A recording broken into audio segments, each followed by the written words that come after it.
أعوذ بالله من الشيطان الرجيم.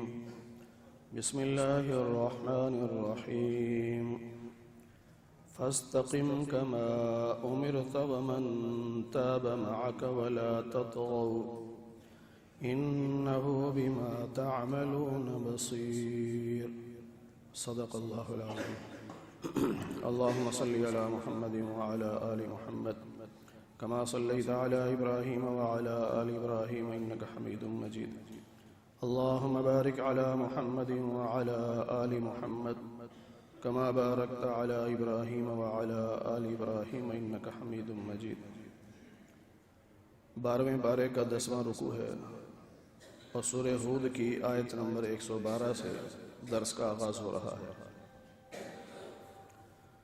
اللہ تعالیٰ نے نبی علیہ السلام سے فرمایا فاستقم کما امرت، جیسے آپ کو حکم دیا گیا اس طرح آپ قائم رہیں، مستقیم رہیں، استقامت دکھائیں. استقامت کا معنی ہوتا ہے کسی طرف بھی جھکاؤ نہ ہو، انسان سیدھا کھڑا ہو، اسے کہتے ہیں استقامت. دین کے نقصان میں بڑی 2 چیزیں ہیں، الحاد اور بدعت. جو آدمی سیدھا کھڑا رہے، نہ الحاد کی طرف جھکاؤ رکھے نہ بدعت کی طرف جھکاؤ رکھے، تو یہ ہے مستقیم، استقامت. آپ بھی اور جو آپ کے ساتھ ہیں جنہوں نے توبہ کی ہوئی ہے، یعنی ایمان لائے ہوئے ہیں، وہ بھی استقامت دکھائیں، حد سے تجاوز نہ کریں، شریعت کے کسی حکم کا انکار نہ کریں اور اپنی مرضی سے شریعت کے اندر مداخلت نہ کریں. نبی کریم صلی اللہ علیہ وسلم کے صحابہ تشریف فرما تھے تو نبی علیہ السلام کی داڑھی مبارک میں اور سر مبارک میں کچھ بال سفید نظر آئے تو صحابہ نے عرض کی یا رسول اللہ آپ پر بڑھاپا آ رہا ہے. تو آپ نے فرمایا کہ سورہ ہود نے مجھے بوڑھا کر دیا.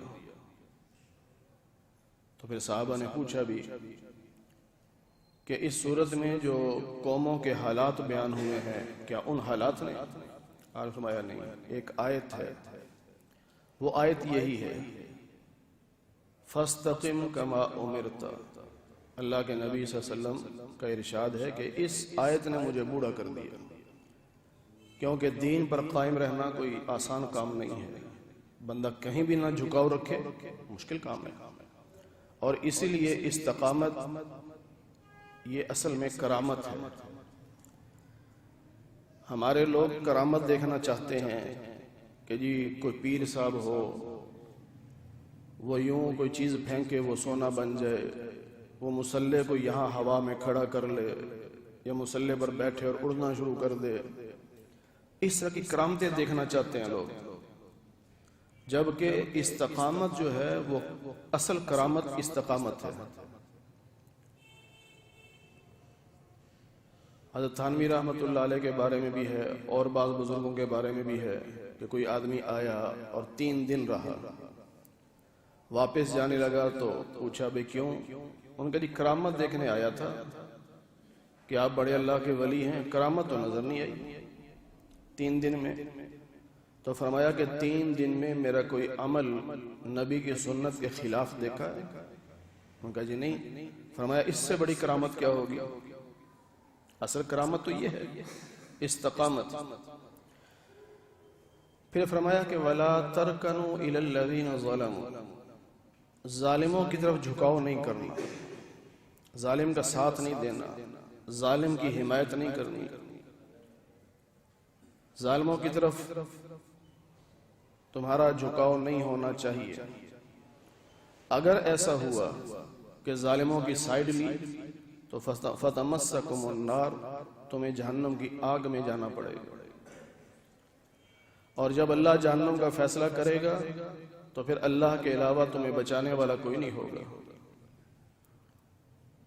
اب یہاں سے ایک مسئلہ سمجھ لیں. بعض لوگ یزید کی بڑی تعریف کرتے ہیں اللہ معاف فرمائے، بعض تو یہاں تک ہیں جی امیر الصحابہ کہتے ہیں، امیر المومنین کہتے ہیں، سیدنا یزید رحمت اللہ علیہ کہتے ہیں۔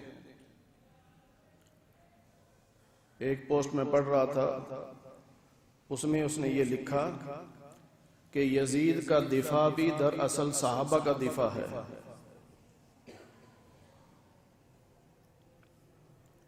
اور دوسری طرف یہ ہے کہ وہ یزید پر لعنتیں کرتے ہیں، یزید کو کافر کہتے ہیں، لیکن ہمارے اکابر علماء دیوبند کا نظریہ یہ ہے کہ یزید فاسق، فاجر، قاتل تھا، فاسق تھا، ظالم تھا، قاتل تھا۔ ہم اس پر نہ تو لعنت کرتے ہیں، نہ اس پہ ہم کفر کا فتویٰ لگاتے ہیں، یہ غلط ہے۔ اب بعض کہتے ہیں کہ نہیں جی چلے کچھ بھی نہیں، کسی عام مسلمان سے بھی پوچھ لیں، وہ یہ تو کہے گا نا کہ کربلا میں جو کچھ ہوا وہ ظلم ہوا، اہل بیت کے ساتھ، آل رسول کے ساتھ جو کیا گیا وہ ظلم تھا نا۔ تو کیا کس نے ہے؟ یزید کی فوجوں نے، حکمران تو یزید تھا، تو ظالم تو شمار ہو گیا نا۔ اللہ کیا کہتے ہیں؟ وَلَا تَرْكَنُوا إِلَى الَّذِينَ ظَلَمُوا، ظالموں کی طرف جھکاؤ نہیں کرنا۔ تو یزید تو ظالم ہے، تو ظالم کے ساتھ تو نہ دو۔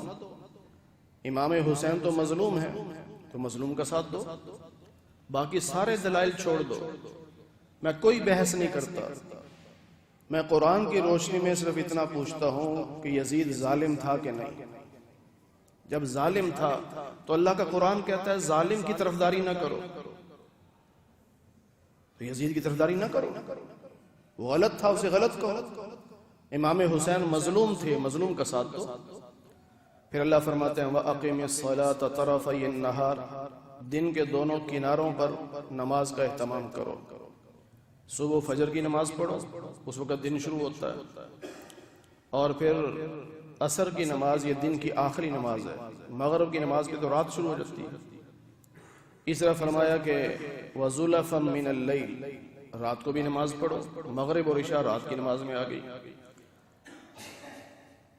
اور ظہر کا ذکر بھی آ گیا، اقم الصلاۃ لدلوک الشمس، سورج کے زوال کے بعد بھی نماز پڑھو، اس میں ظہر آ گئی، تو پانچوں نمازوں کا وقت بھی آ گیا۔ ان نمازوں کا فائدہ کیا ہوگا؟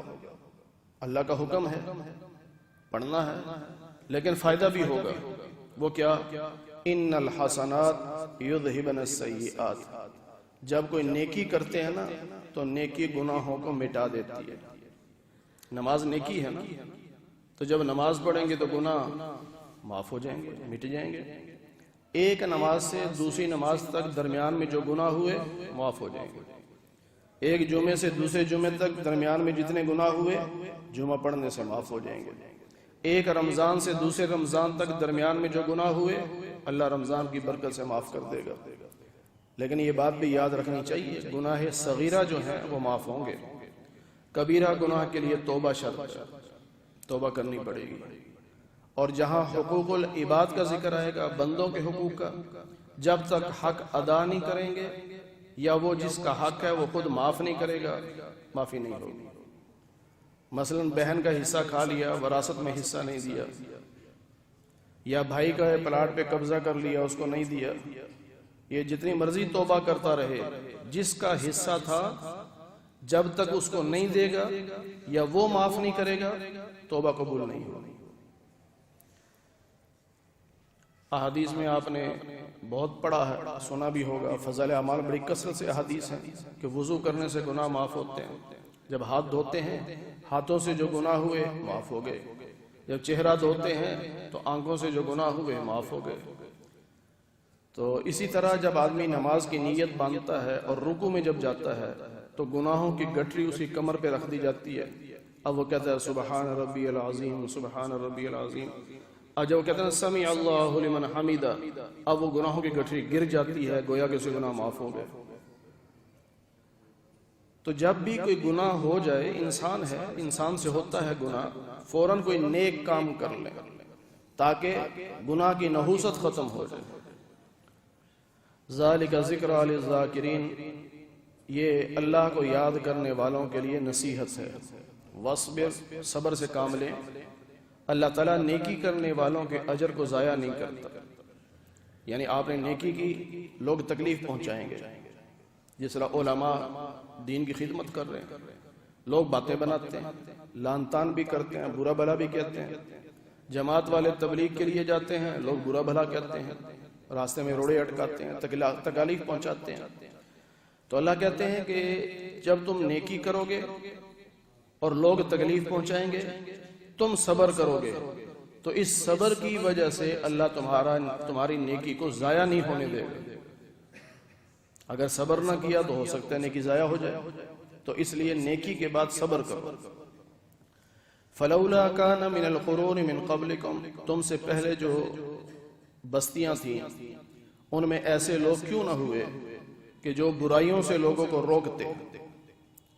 جس طرح تبلیغ کا کام ہے امر بالمعروف نہی عن المنکر، تو اللہ فرما رہے ہیں کہ پہلی قوموں میں نہی عن المنکر کرنے والے لوگ کیوں نہیں ہوئے؟ اللہ فرماتے ہوئے ہیں لیکن بہت کم، الا قلیلا، بہت کم۔ اور یہ پھر ان میں شامل ہوئے جن کو ہم نے نجات دی، جنہوں نے دوسروں کو گناہوں سے روکا۔ اللہ نے ان کو یہ انعام دیا کہ اس قوم پر جب عذاب آیا اللہ نے اس عذاب سے ان کو بچا لیا، کیونکہ یہ لوگ گناہوں سے روکتے تھے۔ کوئی رکے یا نہ رکے الگ بات ہے، آپ نے تبلیغ کر دی، گناہ سے روک دیا، آپ کو بدلہ مل گیا۔ پھر اللہ فرماتے ہیں وَاتَّبَعَ الَّذِينَ ظَلَمُوا، اور بعض وہ لوگ تھے جنہوں نے ظالموں کا اتباع کیا، اور ظالم بھی وہ جو بڑے مالدار قسم کے ہوتے تھے، لوگ ان کے پیچھے چلتے تھے اور وہ مجرم تھے۔ اور تیرا رب کسی بستی کو ایسے ہلاک نہیں کرتا کہ اللہ ظلم کر دے، لوگ وہاں کے نیک ہوں اور اللہ عذاب بھیج دے، ایسا نہیں ہوتا۔ جب لوگ ظلم کرتے ہیں، گناہگار ہوتے ہیں، شرک کرتے ہیں، اللہ کی بات نہیں مانتے، اللہ کے رسول کی بات نہیں مانتے، پھر اللہ کا عذاب آتا۔ اگر رب چاہتا تو ساری انسانیت کو مسلمان کر دیتا، اللہ کر سکتا تھا، لیکن یہ دار الامتحان ہے، یہاں تو امتحان کے لیے آئے ہیں ہم۔ مسلمان کا بھی امتحان ہے، کافر کا بھی امتحان ہے۔ کافر کا امتحان ہے کہ وہ اللہ اس کے رسول کی بات مان کے مسلمان ہوتا ہے کہ نہیں۔ مسلمان کا بھی امتحان ہے کہ تجھے کلمے کی دولت مل گئی، اب نبی کی سنت پہ چلتا ہے یا اپنی منمانی کرتا ہے، ہر ایک کا امتحان ہے۔ دنیا میں اللہ نے اس لیے بھیجا ہے لِيَبْلُوَكُمْ أَيُّكُمْ أَحْسَنُ عَمَلًا، کہ ہم نے تمہارا امتحان لینا ہے کون اچھے عمل کرتا ہے، وگرنہ تو اللہ چاہتا تو سب کو مومن کر دیتا۔ لیکن اب یہ اختلاف ہمیشہ رہے گا، مسلمان اور کافر یہ اختلاف چلتا رہے گا۔ پھر اللہ فرماتے ہیں ہاں جس پہ تیرا رب رحم کرے وہ کامیاب ہو جاتا ہے، وہ بچ جاتا ہے، وہ ایمان والا بن جاتا ہے۔ جس پر رب رحم کرے، ہمیں ایمان کی دولت ملی، ہمارا کمال نہیں ہے، یہ اللہ کی مہربانی ہے۔ ہمیں اللہ نے مسلمان بنایا، اللہ کی مہربانی ہے، ہمارا تو کوئی کمال نہیں۔ پھر فرمایا وَلِذَلِكَ خَلَقَهُمْ، اسی طرح اللہ تعالیٰ نے ان سب کو پیدا کیا، اور تیرے رب کا یہ فیصلہ اٹل ہے کہ میں جہنم کو بھروں گا، جنات سے بھی انسانوں سے بھی۔ انسان بھی جہنم میں جائیں گے، جن بھی جہنم میں جائیں گے، اور اکثریت جہنم میں جائے گی۔ انسانوں کی اکثریت بھی، جنات کی اکثریت بھی جہنم میں جائے گی۔ اور بھی اللہ نے بڑی مخلوقات پیدا کی ہیں۔ یاجوج ماجوج ایک قوم ہے جو انسانوں سے 9 گنا زیادہ ہے۔ اس وقت اگر دنیا میں انسان 8 ارب ہیں تو یاجوج ماجوج کی تعداد 72 ارب ہے، 9 گنا زیادہ ہے، تو بھی تو جہنم میں جائیں گے نا۔ جو اللہ اس کے رسول کی بات نہیں مانے گا وہ جہنم میں جائے گا۔ اللہ فرماتے ہیں کہ ہم رسولوں کی خبریں آپ کو سناتے ہیں۔ کیوں سناتے ہیں؟ پورا قرآن اکٹھا اتار دیتے لیکن نہیں، وقتاً فوقتاً تھوڑا تھوڑا قرآن اترتا رہا، قوموں کے حالات مختلف انداز سے بیان ہوتے رہے۔ اس میں حکمت کیا تھی؟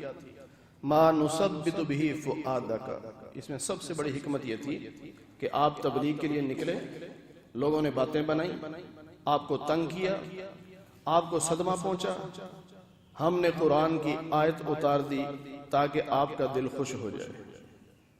پہلے قوموں کے حالات سنا دیے تاکہ آپ کا دل مضبوط ہو جائے، آپ کو پریشانی نہ ہو۔ تو جب بھی نبی پریشان ہوتے اللہ کسی قوم کا واقعہ بیان کر دیتے کہ پہلوں کے ساتھ بھی ہوا ہے، تو پھر نبی مطمئن ہو جاتے۔ وَجَاءَكَ فِي هَذِهِ الْحَقِّ، اس قرآن کریم میں آپ کے پاس حق آیا ہے، نصیحتیں آئی ہیں، اور مومنوں کے لیے قرآن کریم نصیحت ہے، اس کو پڑھو، نصیحت حاصل کرو۔ اللہ نے نبی علیہ السلام سے فرمایا کہ آپ ان سے کہیے جو کافر ہیں نا، ایمان نہیں رکھتے، آپ نے بہت تبلیغ کی، نہیں مانتے، آپ ان سے کہہ دیجئے اعملوا علی مکانتکم، تم اپنے عمل کرو، انا عاملون، ہم اپنے عمل کرتے ہیں۔ جب نہیں ماننا تو یہ کہہ سکتے ہیں ٹھیک ہے تم اپنے کام کرو، ہم اپنے کرتے ہیں۔ وانتظروا، تم بھی انتظار کرو کہ اللہ کا عذاب کس پہ آتا ہے، ہم بھی انتظار کر رہے ہیں۔ وَلِلَّهِ غَيْبُ السَّمَاوَاتِ وَالْأَرْضِ، زمین و آسمانوں کے غیب اللہ کے پاس ہے، غیب کا علم اللہ کے پاس ہے۔ وَإِلَيْهِ يُرْجَعُ الْأَمْرُ كُلُّهُ، سارے کے سارے معاملات اللہ کی طرف لوٹتے ہیں۔ اچھا عمل ہے چاہے برا ہے، سب اللہ کے پاس ہے، اللہ کے علم میں ہے، اللہ ہی نے حساب کرنا ہے۔ اگر اچھے عمل کرو گے تب بھی رب کے پاس جائیں گے، برے عمل کرو گے تب بھی رب کے پاس جائیں گے، تو معاملات سارے رب کے پاس جاتے ہیں۔ فَاعْبُدْهُ، تو جب پتہ ہے کہ میرا ہر معاملہ رب کے پاس جا رہا ہے تو پھر مومن بن کر اس اللہ کی عبادت کرو۔ وَتَوَكَّلْ عَلَيْهِ، اور اسی پر بھروسہ کرو۔ وَمَا رَبُّكَ بِغَافِلٍ عَمَّا تَعْمَلُونَ، اللہ تمہارے اعمال سے غافل نہیں ہے، اللہ کو سب پتہ ہے کہ میرا بندہ کیا کر رہا ہے، بلکہ کرنا یہ تو پھر بھی نظر آ جاتا ہے، اللہ یہاں تک جانتا ہے کہ تم اندر دل میں سوچ کیا رہے ہو، تمہارے دماغ میں کون سی سوچ گردش کر رہی ہے، اللہ کو پتہ ہے، سب پتہ ہے اللہ تعالیٰ۔ تو جب اللہ کو سارے اعمال کا پتہ ہے، سارے احوال کا پتہ ہے، ساری سوچوں کا پتہ ہے، تو پھر اس رب کی نافرمانی نہیں کرنی چاہیے، اس کی ہمیشہ فرما برداری کرنی چاہیے۔ اللہ تعالیٰ ہمیں قرآن کریم کی صحیح سمجھ نصیب فرمائے۔ الحمدللہ رب العالمین والعاقبۃ للمتقین، والصلاة والسلام علی سید الانبیاء والمرسلین وعلی آلہ واصحابہ اجمعین۔ اے اللہ ہم سب کے صغیرہ کبیرہ گناہوں کو معاف فرما، اے اللہ درس قرآن کو اپنی بارگاہ میں قبول فرما، اے اللہ بیماروں کو صحت کاملہ نصیب فرما، بے روزگاروں کو حلال رزق نصیب فرما، حرام کے لقمے سے ہماری حفاظت فرما، اے اللہ جتنے مسلمان دنیا سے جا چکے سب کی مغفرت فرما دے، اے اللہ سب کو جنت الفردوس میں اعلیٰ مقام نصیب فرما دے، اے اللہ ہم سب کو قیامت کے دن حضور نبی پاک صلی اللہ علیہ وسلم کی شفاعت نصیب فرما، جنت میں آپ کی رفاقت نصیب فرما، آپ کے دست مبارک سے حوض کوثر کا پانی پینا نصیب فرما۔ اے اللہ جیسے آج ہم آپ کے گھر میں آپ کے قرآن کے نام پر اکٹھے ہیں، اے اللہ ہم سب کو جنت میں بھی اکٹھا فرما دے۔ اے اللہ محض اپنے فضل و کرم سے حضور نبی پاک صلی اللہ علیہ وسلم کے صدقے سے ہماری دعاؤں کو قبول فرما لے۔ وصلی اللہ علی النبی الکریم برحمتک یا ارحم الراحمین۔